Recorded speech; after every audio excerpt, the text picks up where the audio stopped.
Hello! Eto na. Papakita ko lang sa inyo yung aking ampalaya. Diba? Ang dami na nila.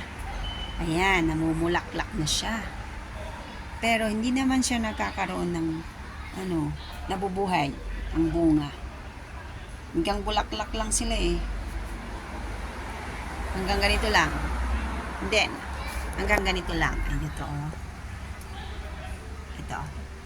Hanggang ganito lang sila eh. Pero pagka natutuyo din, nahuhulog, namamatay. Ang dami nilang bulaklak.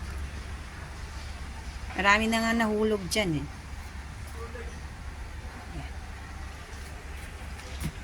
Yan, wala na silang makapitan. Yan, nakano na lang sila.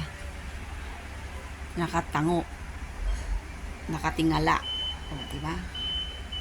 Wala na silang makapitang mga kulang. Ayan. Ayan, mga bulaklak nila, ang dami.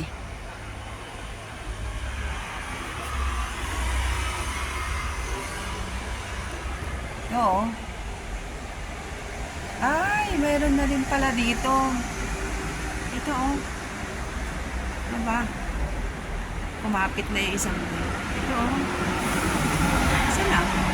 Ito oh. Meron din pala dito. Kaso lang, yung kanyang bulaklak, nalalanta na naman. Ewan ko kung mabubuhay to. Sana. Kung nabuhay ang mga yan, first time na kakabunga na talagang mauulam ng masasabi. Kasi ilang taon na ba ako nagtatanim ng ampalaya. Ito yung huling tumubo, kaya sisimula pa lang siyang umakyat hanggang dun. Ayan. Susunod na taon, alam ko na.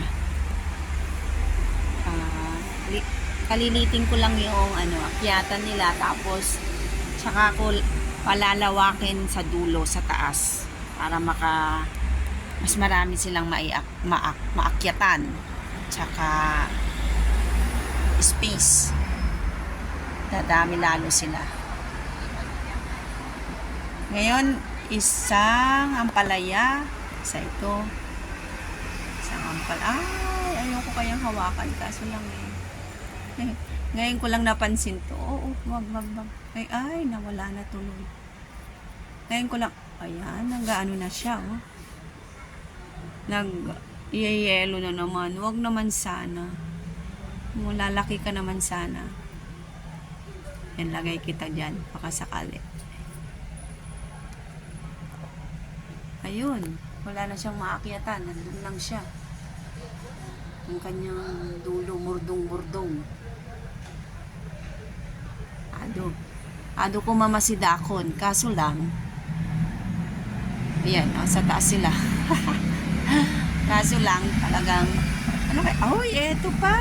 Isa, dalawa. Pero nung nakaraan, nandun siya. Nandun yung dalawa dati, pero nawala na eh.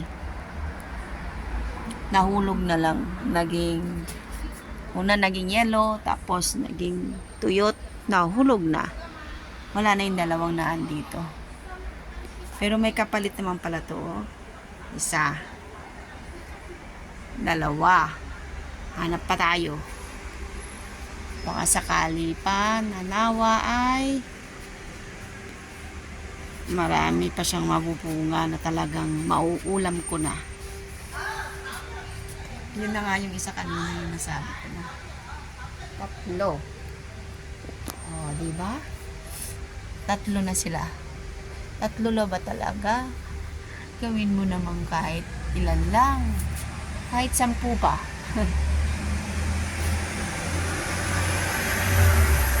Kahit dito sa buhay abroad, kung talagang gusto mo magtanim, kahit saan, gilid-gilid, pwede na.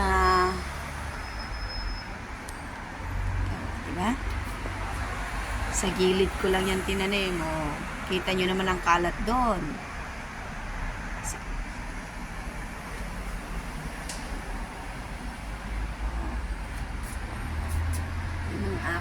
sili. Ayaw ko siyang kunin, patutuyuin ko para sa susunod na taon, tatamnan ko na siya. Maanghang to eh. Kinain na ni bunsong lalaki yung 5 yata eh. Kaya sabi ko, wag nang gagalawin yan para bibinhiin ko. Para maitanim sa next year. Ito yung tuyo na. Mamaya, didiligan ko ang mga yan. Tapos ito, hindi tumubo yung isa kong sili, yung mahabang sili. Tagal-tagal na yan, pero talagang hindi tumubo ngayon ang mga sili ko. Hindi katulad nung nakarang taon na yung sili ang marami. Wawa naman itong mga ating mga ang palaya, wala talaga silang maakyatan na. Sige, tuloy lang ang buhay.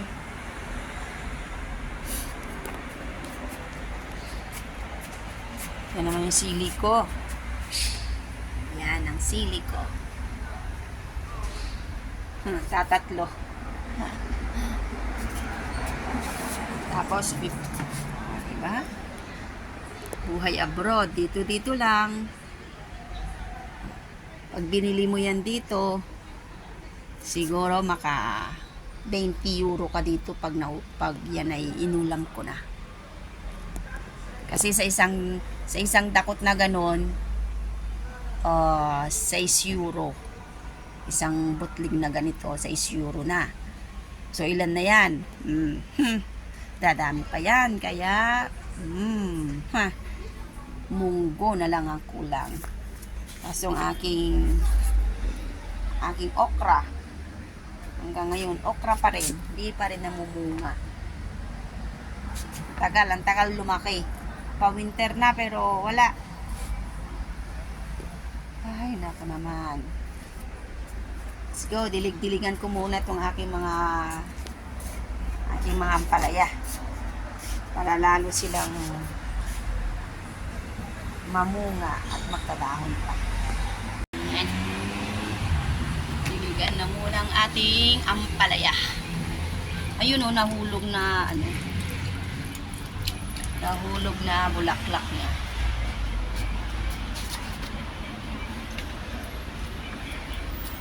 Diba? Ganito lang ang buhay.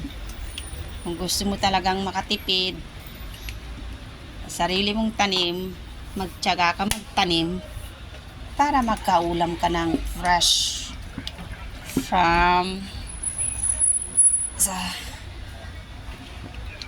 na ulam, sarili mong tanim. Uy, ito basa-basa pa. Kasi medyo umulan kanina. Kahapon pala yung umulan.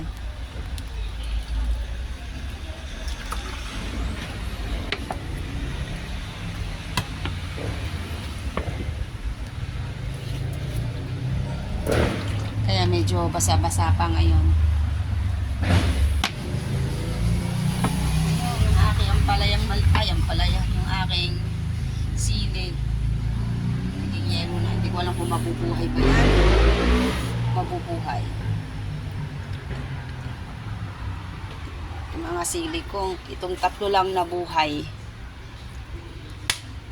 Diba? Okay. Sa mga gusto rin pong magtanim, kahit apartment lang, ang bahay nyo, ang piso nyo, ay pwede kayo magtanim-tanim. Para makatipid na rin, syempre. Tapos, di ba? Ulam na. Thank you